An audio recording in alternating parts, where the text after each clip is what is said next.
Today we're going to talk about verbal anchors compared to visual anchors while taking notes.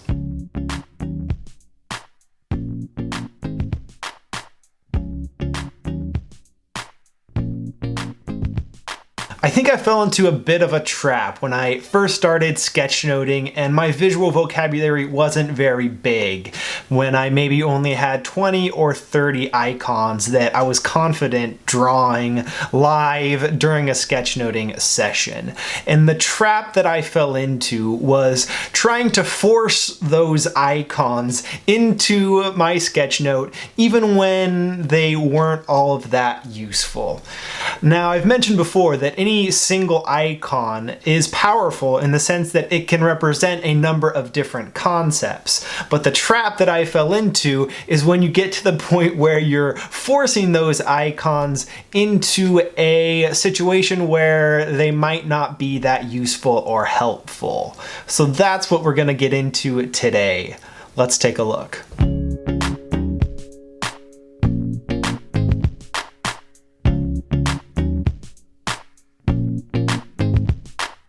The question that my experience boils down to has to do with sketchnoting what's important versus sketchnoting what you can draw. The trap that I fell into, which maybe you have experienced as well, is focusing too much on what I could draw and letting that dictate the notes that I took. Let's look at two different examples here to try to get this point across.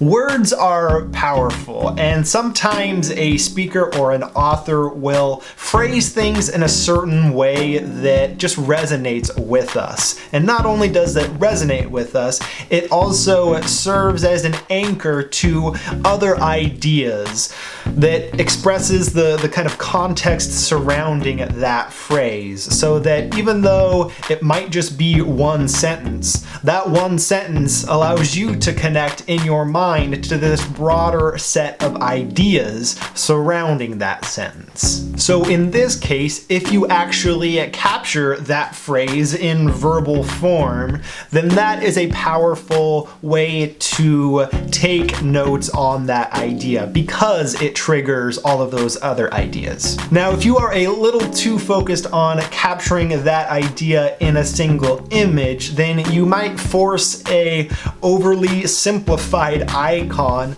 onto that idea to the point where that icon only triggers maybe one piece of that bigger picture. And maybe it even lacks the emotional resonance that you get from that idea captured in its full phrase in all of its words.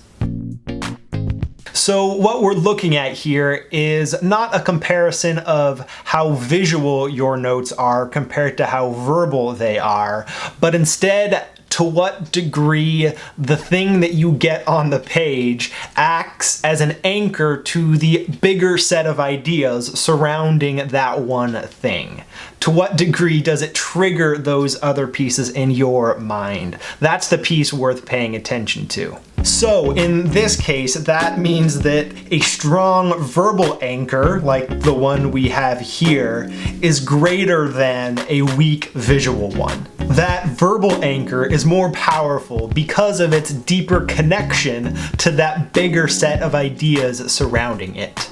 Now, keep in mind that you can always take that powerful phrase, whatever that set of words is, and combine it with a visual. You can merge that phrase with an appropriate image, maybe after the fact, once you have the time to come up with not just the first thing that comes to your mind or the thing that you already know how to draw, but the thing that is most connected, that fits well with that particular phrase, so that you kind of maintain its verbal power and add to it a visual component that fits well. You could even use that powerful verbal phrase as a starting point for brainstorming new visual vocabulary elements, new things that you'd like to learn how to draw, so that the next time you go into a sketchnoting session, you have a deeper reservoir of visuals that you've practiced and that you know how to draw. But no matter what stage you are at, keep in mind this idea that it might be worth focusing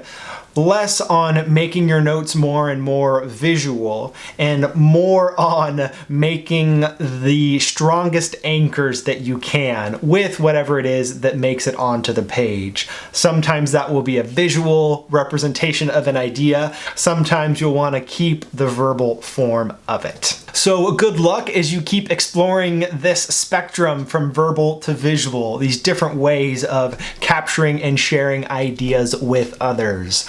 I will be here alongside you exploring that same space as well, so let me know how it's going. I will talk to you guys next time.